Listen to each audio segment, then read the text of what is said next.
2029 నుంచి చట్టసభల్లో మహిళలకు 33% రిజర్వేషన్లు అమలు చేస్తామని తెలుగుదేశం పార్టీ మహానాడులో ప్రకటించిన జాతీయ వర్కింగ్ ప్రెసిడెంట్ నారా లోకేష్ కు మహిళా లోకం తరపున ధన్యవాదాలు తెలుపుతూ ఆ రిజర్వేషన్లలో బీసీ మహిళలకు ప్రత్యేక సబ్ కోటా కల్పించాలని ఆంధ్రప్రదేశ్ బీసీ సంక్షేమ సంఘం తూర్పుగోదావరి జిల్లా అధ్యక్షుడు ముచ్చకర్ల సత్యనారాయణ డిమాండ్ చేశారు. కలెక్టర్ కార్యాలయంలో పీజీఆర్ఎస్ లో కలెక్టర్ కు వినతి పత్రం సమర్పించి మహిళల 33% రిజర్వేషన్లలో బీసీ మహిళలకు ప్రత్యేక సబ్ కోటా కల్పించేలా రాష్ట్ర ప్రభుత్వానికి సిఫార్సు చేయాలని కోరారు. ఈ సందర్భంగా ముచ్చకర్ల సత్యనారాయణ మాట్లాడుతూ 1996 నుంచి మహిళా రిజర్వేషన్లలో బీసీ మహిళలకు ఉపకోటా అంశం తేలకపోవడం వల్లే మహిళా రిజర్వేషన్ బిల్లు దశాబ్దాల పాటు నిలిచిపోయిందన్నారు. బీసీ మహిళల సబ్ కోటా కోసం గల్లీ నుంచి ఢిల్లీ వరకు ఓబీసీ మహిళా సంఘాలు ఉద్యమిస్తున్న విషయాన్ని నారా లోకేష్ కు బాగా తెలుసని అన్నారు. ప్రధాని నరేంద్ర మోదీ నాయకత్వంలోని ఎన్డీఏ ప్రభుత్వం కూడా ఈ అంశంపై స్పష్టత ఇవ్వలేదని పేర్కొన్నారు. బీసీ మహిళలకు సబ్ కోటా లేకుండా మహిళా రిజర్వేషన్ చట్టాన్ని అమలు చేయడం బీసీ సమాజానికి ఆమోదయోగ్యం కాదని స్పష్టం చేశారు. నగర కన్వీనర్ దొమ్మెటి కృష్ణవేణి మాట్లాడుతూ అన్ని రంగాల్లో వెనుకబడిన బీసీ మహిళలు ఆధిపత్య వర్గాలకు చెందిన మహిళలతో సమానంగా ఎన్నికల్లో పోటీ చేసి చట్టసభల్లోకి రావడం కష్టమని అన్నారు. ఎన్టీఆర్ మహిళలకు సమాన ఆస్తి హక్కు కల్పించి దేశానికి ఆదర్శంగా నిలిచినట్లే చంద్రబాబు లోకేష్ లో మహిళా రిజర్వేషన్ల నిర్ణయంతో దేశానికి ఆదర్శంగా నిలిచారని పేర్కొన్నారు. మహిళా ప్రతినిధి ఐతంరెడ్డి బేబీ భారతి మాట్లాడుతూ మహిళలకు 33% రిజర్వేషన్లు కల్పిస్తున్నట్లే ఆ రిజర్వేషన్లలో బీసీ మహిళలకు 3వ వంతు అంటే 11% సబ్ కోటా కేటాయించాలని కోరారు. కేసుల శంకర్రావు మాట్లాడుతూ ఎన్టీఆర్ స్ఫూర్తితో బీసీ మహిళలకు సబ్ కోటా కల్పిస్తే చంద్రబాబు నాయుడు నారా లోకేష్ లు బీసీ ఉద్యమ చరిత్రలో చిరస్థాయిగా నిలిచిపోతారని అన్నారు.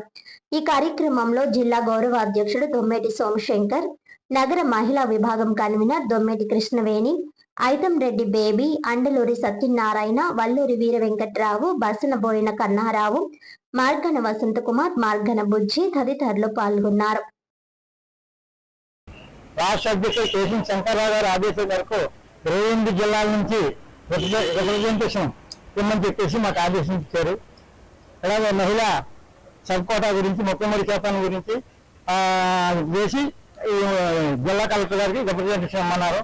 రిప్రజెంటేషన్ ప్రకారంగా మా జిల్లా అధ్యక్షుడు ముచ్చకర్ల సత్యనారాయణ గారు, కన్నారావు గారు, వేరు గారు, ఇంకా ఆనంద్ గారు మేమందరం కలిసి రిప్రజెంటేషన్ ఇవ్వడం జరిగింది. అక్కడ ఆ రిప్రజెంటేషన్ లో మాకు అక్కడ తీసుకుని సైన్ పెట్టి మాకు ఇచ్చేయడం జరిగింది. ఈ రోజుని కేశవ శంకర్రావు గారు ఆదేశాల ప్రకారం 23 జిల్లాల మహిళల కోసం పోరాడుతున్నారు. కాకుండా మొత్తం అన్ని జిల్లాల ప్రకారంగా మహిళలు అందరికీ కూడా న్యాయం చేస్తారని ఈ కూటమి ప్రభుత్వం మీద మేము అందరం కూడా ఆశలు పెట్టుకుని ఉన్నాం.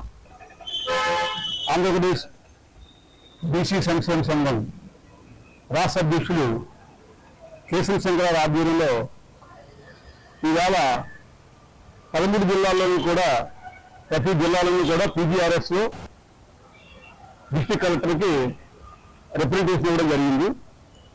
అదే మాదిరిగా ఇవాళ తూర్పుగోదావరి జిల్లా అధ్యక్షులైనటువంటి ముచ్చకర్ల సత్యనారాయణ, గౌరవ అధ్యక్షుడు గుమ్మడి సాంబశివరావు ఆధ్వర్యంలో ఇవాళ కూడా పీజీఆర్ఎస్ లో ఇక్కడ డిస్ట్రిక్ట్ కలెక్టర్ గారికి రిప్రజెంటేషన్ చేయడం, మెమోరాండం ఇవ్వడం జరిగింది. ముఖ్యంగా తెలుగుదేశం పార్టీ మహానాడు సభలో పార్లమెంటు ప్రమేయం లేకుండా లోకేష్ గారు పార్టీ పరంగా చట్టసభలో 33% మహిళా రిజర్వేషన్ మొట్టమొదటిసారిగా 2029 నుండి ఏపీలో అమలు జరుపుతున్నటువంటి చారిత్రాత్మకమైన విధానాన్ని మేము బీసీ సంక్షేమ సంఘం ఆహ్వానిస్తున్నాం. ఇది చాలా వండర్ఫుల్ అటువంటి ఆయన తీసుకున్నటువంటి నిర్ణయం. కాబట్టి ఆనాడు యుగపూజ్యుడు ఎన్టీ రామారావు గారు అన్నగారు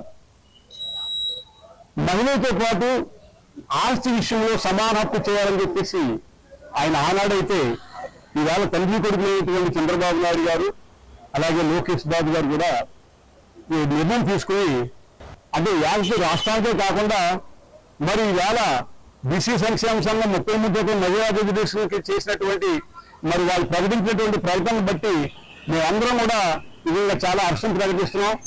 అదేవిధంగా మరి సబ్ కోటా సంగతి కూడా తేల్చాలి. స్థానిక ఎన్నికల్ని ఈ సబ్ కోటా రిజర్వేషన్ కూడా ఎంత అనేది మహిళా కోటా ఎంత అనేది తేల్చిన తర్వాతే స్థానిక సంస్థల ఎన్నికలు కూడా జరగాలని చెప్పేసి ఈ రకంగా మేము నిర్ణయం చేస్తున్నాం. కాబట్టి ఏదైనప్పటికీ కూడా ఈ బీసీ సంక్షేమ సంఘానికి మరి శంకరరావు కూడా దివారాత్రి ఢిల్లీ నుంచి గల్లీ వరకు కూడా ఆయన పోరాటం చేసి ఇవన్నీ సాధిస్తున్నటువంటి శంకరరావు కూడా మా ఈచూరావుని జిల్లా తరఫున కూడా ఆయన ధన్యవాదాలు తెలియపరుస్తున్నారు. నా పేరు మత్స్యకారు సత్యనారాయణ, తూర్పుగోదావరి జిల్లా అధ్యక్షులు.